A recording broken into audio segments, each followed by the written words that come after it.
Welcome to Camtasia Studio 7. If you're new to Camtasia Studio and you want to get started quickly, you're in the right place. We encourage you to watch this 5-minute video to learn the basics of using the editor, including how to navigate the timeline, make some basic edits, and add special effects. The preview window is where you see the video during playback. The playback controls are located under the preview window.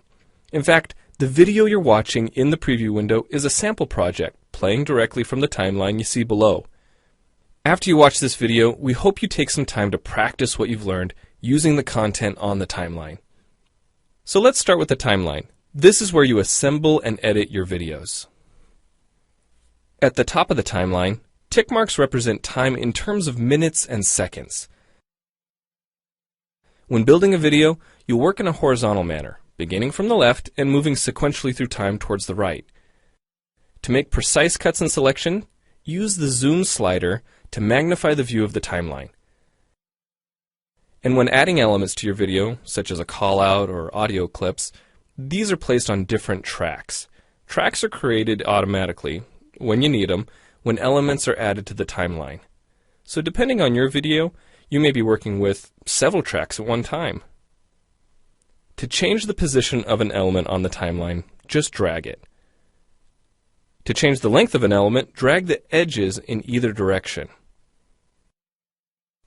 An important part of the timeline is the playhead.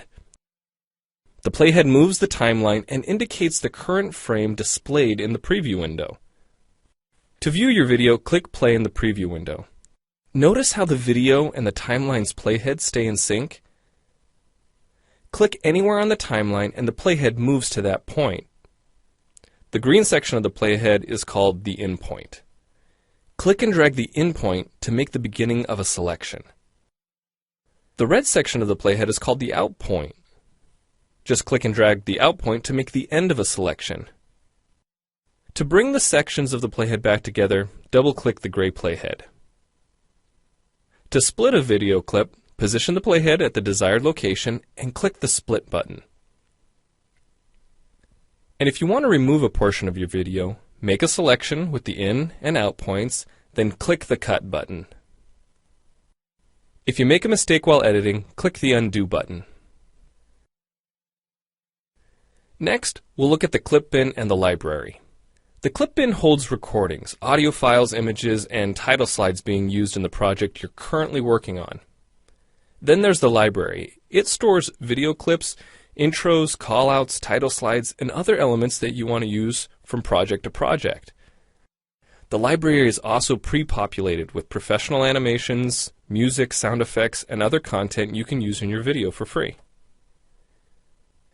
To add your own clips or video sequences to the library, make a selection on the timeline, right-click, and choose Add to Library. To include clips and other elements in your video, drag them from the clip bin or library and drop them onto the timeline. The tabs located above the timeline are task pages used for adding and editing special effects. You can add callouts to emphasize a key point. You can insert a transition between clips for a professional look.